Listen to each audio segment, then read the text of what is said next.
We talk about Alligator Alcatraz, and it's been said it's temporary. So the question is, when we're talking about environment, about the possibility that it would harm Big Cypress National Preserve. No, that's not true. And you said it's not true, but you said it's temporary as well. So when's it going to be packed up and sent out of there so that it doesn't harm the area? Well, it's not going to. This is an existing airport. It's existing concrete. They're not doing anything outside of that footprint, and they have a lot of great plans for how they handle everything that happens, and so that's just not an issue. But it's temporary because the reason why we're doing it is because DHS does not have enough space to process, detain, and then deport the aliens, the illegal aliens that are being apprehended, not just in Florida, but throughout the country. There's a chronic shortage of space to be able to do it. A lot of people in the media will say, well, they're not getting due process. No, the whole reason why you have these things put up is because there is a process that the federal government has to go through. I can tell you a lot of other countries would never go through any of this process. So they're doing that. So they now have an influx of cash, and so they're going to be increasing their ability to be able to do it. So look, what I would prefer as governor is, yes, we're going to be working. All law enforcement agencies in Florida are required to work with DHS to enforce immigration law and assist with deportations. But I would love for that to be our guys are out on task force, our highway patrol are picking people up, we're doing what needs to be, and then turn over to DHS, and then they handle everything from there. From a governor's perspective, I would much rather that be the case. The reality is, after 4 years of Biden really decimating ICE and DHS, they don't have near the resources that they need. And so the number one thing when we would talk to people like Tom Homan, okay, what do we need to do? Because, the border was great to shut down, but the interior enforcement, it's hard to get that going. What do you need? Well, we want cooperation, but we also want to be able to have space. So we can't use all of our jails in Florida for this because we actually have criminal, U.S. citizen criminals that have to be held accountable. And that's the main focus of that. That's a criminal justice system. That's different than immigration enforcement. So we expanded this. We also have grant money from the bill I signed earlier where sheriffs and police can do some expansion on their own if they want to. And I think you're going to see some that are going to do that. We're going to be processing some of this soon. But the reality is if DHS had the money a year ago that they have now, they probably would have enough capacity to be able to process the number of people that are being. But we're doing, just in Florida, you have hundreds of illegal aliens apprehended a day, potentially. You could potentially do even more than that based on what the mission set is. So, but we're on the team.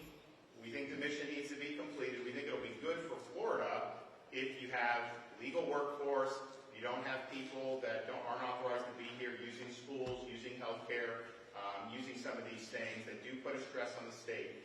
So I think it's going to be good. But yes, if DHS gets to a point where they're able to handle this, then clearly, that's their core responsibility. So we'll do it. But I know they're not ready yet. I hope they'll be ready relatively soon. But that's why we did it, because they do not have the capacity to be able to process these illegal aliens and put them for an easy deportation. One thing I will say about Alligator Alcatraz, because I think, look, the Democratic Party in Florida, such that it exists, it really struggles to get traction on anything because they don't offer anything to people here to make their lives better, and so they think doing this, like trying to say like they're not getting fed or all this stuff, they think that's effective. I mean, people know any media that amplifies that is doing a false narrative. I think people get that. But the interesting thing about this, what I don't hear people talking about, if somebody's here illegally and DHS sends them to Alligator Alcatraz, when they get processed, the first thing that happens is they are offered an all-expense-paid trip back to their home country. You never have to go to Alligator Alcatraz as an illegal alien. If you can take that plane ticket and you go, and DHS is picking up the cost of that. And so I don't hear that being mentioned that that's the case. So I think some have availed themselves of that, but more could avail themselves of that. And I'm hoping that they do. even though the federal government's picking up the tab for that, it ends up being cheaper than having to run through the process that we have in place. Yes? Hi, good morning, Governor. My name is Alexander Martinez. I'm with PRISM.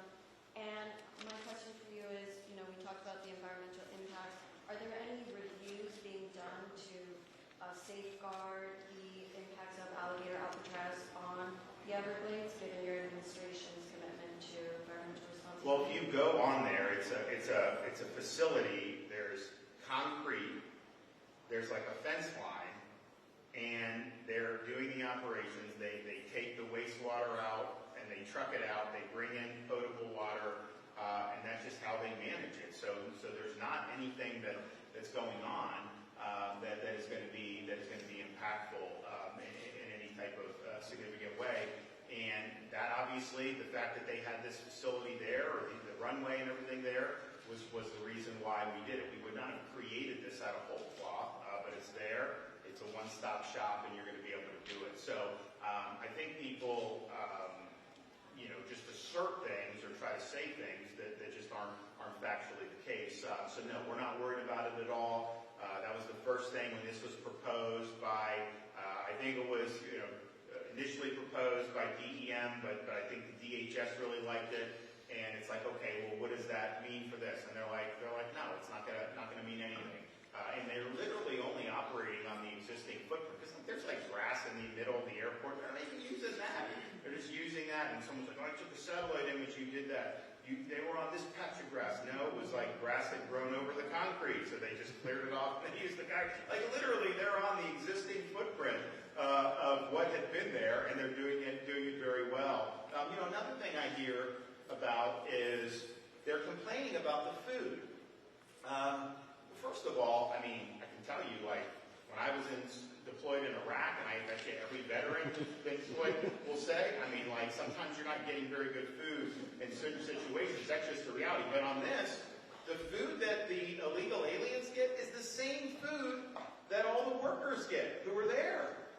So there's no difference in any of that. And, they're saying all this, and then you see the pictures of Kevin Guthrie taking them on taking the Congress and the state reps on this tour, and you see all these box lunches sitting there. Well, that's not what they were saying. So, a lot of it is just they're really, really struggling to be able to do. But ultimately, what underlies all of that, a lot of corporate media, but certainly the liberal Democrats, they just don't believe that the federal government has a right to send these people home who are here illegally. They believe in an open border. They believe you come illegally, and somehow you have, I don't know if it's like squatters' rights, where they can't send you, and that doesn't fly anywhere else in the world, and it shouldn't fly here, but that's what's underlying all this. They just object to the border being shut. They object to illegal aliens being removed from the United States, and so they're trying to find pretexts to basically camouflage the fact that they have a very unpopular position. Because I think most people realize you can't be a country and just have no control over your borders, have tens of millions of people coming in outside the confines of the law. And that, I think, is underlying a lot of why people are trying to take issue with the operations. Okay, thanks, everybody. God bless you.